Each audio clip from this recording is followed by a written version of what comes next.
Hi, welcome back to the channel. It's Ian from Peniglen Cabin Life. Good morning. It's bright and early this morning. It's 5:21 AM. It's very, very cold here at the cabin. Do you like me hat? Hey! Eh? I've only got it on because it's freezing. I've been up about 10 minutes. I'm jumping up and down to keep warm. It's absolutely cold. And I'm going to put the kettle on actually because I'm very, very thirsty actually. And I want a warm drink to warm up. Right, so first of all, start again. Hi everybody. I feel very jolly and happy today. I feel in a good mood today. Things are great. I'm sorry I've not put a video up last few days. There's been nothing wrong with me at all. Yesterday I was pottering around doing some jobs, and the day before that I went shopping. So it's only the second time I've been out in such a long time. So I had to go shopping, and I don't know if I've told you this, but I always have a flu jab every year. Well, I don't know if you know about Scotland, but the health authority in Scotland was sending everybody a letter telling them to go in to have the flu jab. Well, I have mine every year and they never called me in. So I rung up the doctor's surgery and they told me to ring up the health board. So I rung up them and they looked me up and they said, "Oh yeah, we forgot to contact you." I went, right. So I says, "What happens now?" "Oh, well, you see, we've missed a few people in your area, so what we're doing is we're going to come back round and we're going to finish off all the people that need the flu jab, but it won't be till the middle of January." I said, "That's not far off the end of winter." I said, "That's no good." I said, "I want my flu jab." She said, "Well, I'm sorry, there's nothing I can do, but you can have it done at your local chemist." I went, "Right, all right then." So I rung my chemist, Lloyd's, that I deal with in Stranraer, and they don't have any flu jabs. So, like I say, cut a long story short, when I went the other day shopping, I thought, I'll go in Boots. So I went in, I said, "Are there any flu jabs?" "Yeah." I says, "Well, is there any way I can have a flu jab?" "Oh, well, you know, we're very busy going up to Christmas. We usually book in a couple of days in front to have it." Like I said, "Look," I says, "I don't come out." I said, "I'm as good as shielding because of my health problems." I said, "I really need it." She said, "Well, anyway, come back." She said, "Come back in 10 minutes, you can have it." Anyway, I had to pay 13 quid for a flu jab. So my dad made me laugh. I rung him up and I said, "I've had to pay 13 quid for a flu jab at the chemist."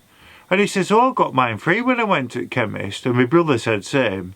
And my dad says, "Well, it's about time you Scots paid for something. That's cheered me up," he says. Because as Nicola Sturgeon would say, our supreme leader, William Wallace, we should call her William Wallace now, shouldn't we? She always says, 1 minute she says we're a poor country and we need money from Westminster, and when it suits us, we're a rich country. We're a rich country, we can afford to this and we can afford to that. When she's tapping money, "Oh, well, you see, we've not got much money. We're a poor country in Scotland. Our health service is crumbling because of the toxicity, I can't say that word, from Westminster. We need to be independent." I mean, she's funny, isn't she? I suppose her heart's in the right place, but she's a bit hypocritical with stuff, isn't she? Right, I'm sorry I've been rabbiting on. Right, I've got some news. Right, now first of all, today is Wednesday Thoughts down at the cabin. I'm a bit late at announcing that, and it's season 2, and this is episode 5. I think it's 5 we're up to. Watch it before. Right, before we do that, I've had a parcel sent me. Right, it came yesterday. Parcel from Amazon. Right. Now I've opened it up and it is from Chris Moore from Tech Screw, and it says Amazon.co.uk. "A gift was sent from Chris Moore. Merry Christmas, Ian. Hope you like them. From Tech Screw, Chris." There you go. I don't know if you can see that. There you go. That was sent. And look at this. The dogs are going to love this. Look at that. Thank you so much. That's very, very kind of you. Thank you. So we'll give your dog some of these later on. Now remember, tonight is the cut-off point is 4 o'clock. The draw, I'll be filming the draw just after 4, and it should be uploaded about 5 o'clock-ish. So the result of this week's draw. So good luck to everybody. If you've not put your name in entered yet, then it's totally free to enter the draw. If you go back a couple of videos, you'll see what the prizes are for this week's draw. It's best prizes I've done so far. And to enter, you have to subscribe to the channel, which is totally free.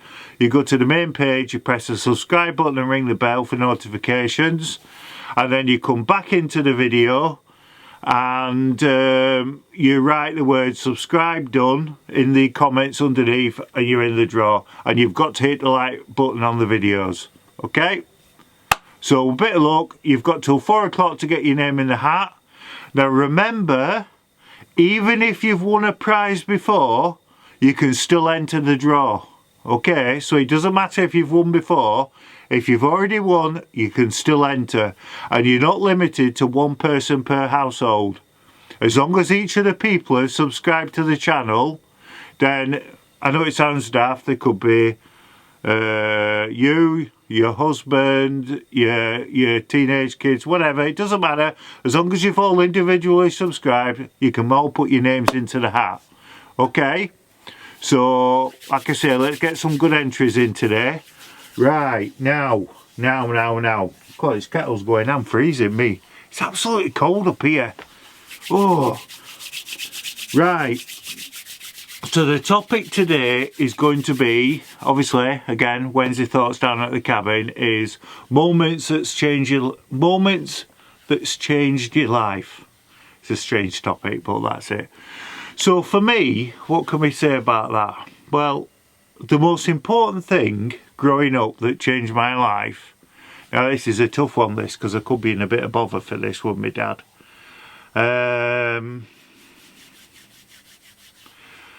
Right, I'm going to be straight now, right? I try to be honest all the time, and I hope my dad don't fall out with me over this. But, right, so, right, I'm a bit wary of this one. Right, the things that changed my life when I was growing up. Now, when I was growing up and I was very, very little, my best friend was my dad. Right, I can't deny that. He was my best friend. I used to look up to him for things. And he were great with me. He used to play with me, and he used to do building work and a labourer on building sites, and he used to work machines, and he used to always bring me back bits of wood and like chop them up, and I used to like, it sounds silly, but you know, like when you're a kid and you have like little plastic sheep and little plastic cows and things like that. Well, I used to make farmyards out of them and everything. I was only a little, bear in mind. Well, he used to bring me little tiny off pieces of wood about that big, and he used to sand them all down for me so I wouldn't get splinters off them. He was good with me and my dad, and then he used to build things with me and play with me and read me stories on the night as well. I thought so much of my dad, I really did.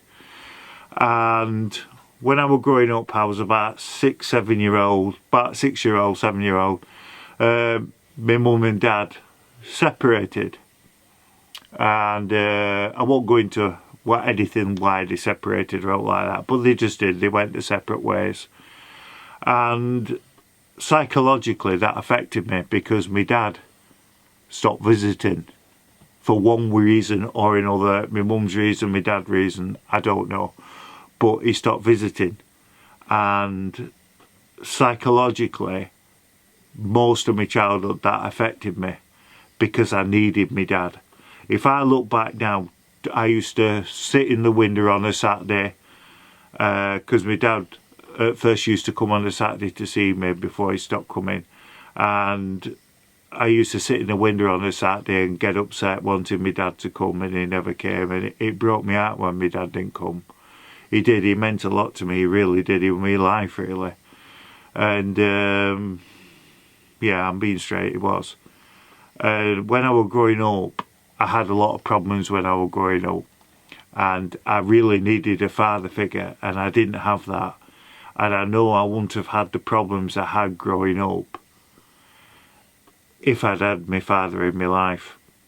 Now, my brother when you know what it's like when you're little and you do things at school and you bring your class books home from primary school and that, end of the year you get to keep them. Well, usually, as a rule, your parents always keep them, don't they? And then they give them to you as you get older.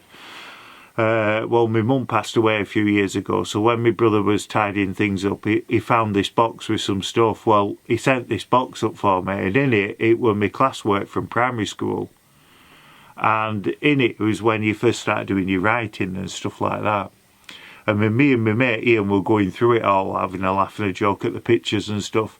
And he says, look at this. And he says, your writing were looking all right from like 4 or 5 year old. Well, you know, started it.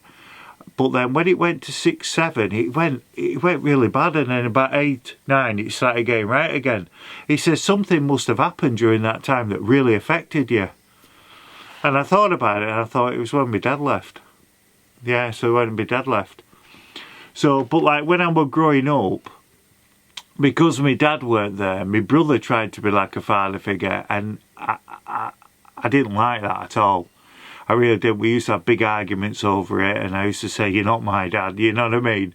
But looking back, he was trying to do the right thing. He was trying to be a role model for me, but I needed my dad, do you know what I mean? But like later in life, in the last 10 years or so, my dad's come back in my life, and he's made up for it 10 times over for the things he's done for me. And he's always there for me, and he rings me every night to make sure I'm okay. And he's great, and I think the world of me dad, I really do, and he's my best mate. And I've said before, he's not just my best mate, he's my dad as well. It's like I have like we've talked about it with my dad, I have a different type of relationship with my dad than what most father and sons have, because, like I put it, like it's hard to explain really. It's like I can ask my dad questions that no son could ever ask his dad. I just ask him because to me, he's my dad. But because there was that big gap missing in my life that he weren't there, it's like I didn't have a. It's hard to explain really. Because he weren't there, now he's come back. It's a different feeling towards him, if you know what I mean. He's my dad, and I love him to bits. But he's also my best mate as well. It's a strange thing, really. I'm not explaining well, but I know what I mean. If anybody else out there's had the same type of thing happen to him like me, you'll understand what I mean. So I feel I can ask him questions that nobody else can. You know what I mean? No other son could ask his father. And he sometimes laughs, and he always said, when I ask him something, he'll say, do you know something? My dad, I could never have asked my dad that. I can't believe you asked me these things. And yeah, so he's great. So he's always there for me, you know. If I ever need something or I ever want something, I just pick up the phone and I just say, Dad, I could do with this, I could do with that. We get it, mate. And straight away he's there. To be fair, he is. He's there straight away. And it's always good to have that cushion in life if something ever happened that you know you can pick up that phone and everything's okay, you know what I mean? So he's helped me with things when I've needed him. So he's a top bloke for me, my dad. So it can be a bit of a pudding when it comes to things. It's like my dad's funny little things he does, like as long as he gets his own way with stuff, he's alright. He's happy that way, you know what I mean?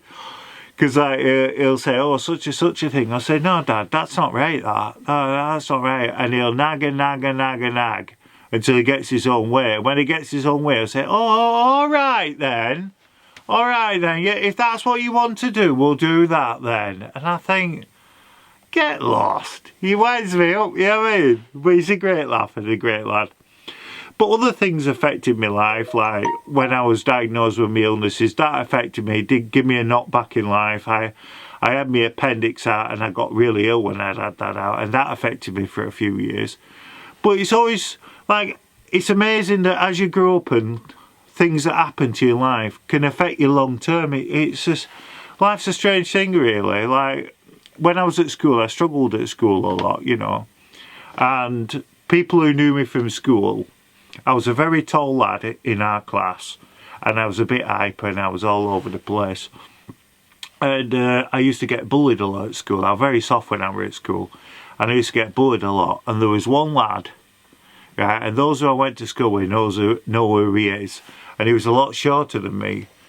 and he was about what we used to class, you used to call them cocks of the year, didn't we, the toughest lads, and he was third cock in our year. And he used to pick on me a lot, right, I mean a lot. He used to really pick on me every day. And this is a true story, this. And this one day when we was in registration, the bell went, and everyone came out of the class, and he were hitting me, this lad. And it used to hurt when he hit me, I must admit. I know it sounds soft, I was only at school. And my mate Andrew, who was my best mate at school, Andrew Liddoff, and he was with me, and there were just us two and this lad in the classroom. And I had enough. And I don't know why, I snapped inside. I've never been like that. And I got hold of this lad and I pushed him onto the table, and I held him on the table like that by his throat. True story, this. And I never really had a fight with anybody at school. And I always remember I clenched my fist and I belted him in the face. And Mr. Mansfield, who I speak very highly of, walked in the classroom. He's going, "What's going off here?" And I let go of this lad. And he said, "Right, everyone out." And we all went our separate ways, right? And then about tea time, I was on the bus, and this lad used to be on the bus with us. And he came up to me. He said, "You know, today," I went, thinking, "Oh no, he's going to start now." He said, "That were a good punch, that, Ian." He said, "I felt that were a good punch." And do you know something? Truthfully, hand on heart, now some of you remember, if you remember me at school, you'll remember there was a point where this lad stopped picking on me. And at that moment, he never picked on me again. And in the end, truthfully, as the years went on, he ended up being one of my closest mates. Isn't that weird? We were good mates in the end. We used to catch the train together in the morning to school. We used to catch buses to school in the morning. I used to share my breakfast with him. He'd share his breakfast with me. We were really close mates in the end, and I thought a lot of him in the end. So sometimes in life, those who can bully you end up being your closest mates. It's weird, isn't it? But he was a really nice lad in the end, and we ended up, honestly, we were good mates. So if he's watching this, he'll know who he is. So, but I've not mentioned no names, I wouldn't do that. So that's about it for today. Now remember, I'll be doing another video later on, which is the draw. And then during that video, I'll be giving the dogs some of these treats. So Chris, you'll be able to see the dogs having some of the treats you sent as well. So stay safe, stay well. I'll catch you later. And remember, don't ever forget, dinky-doo.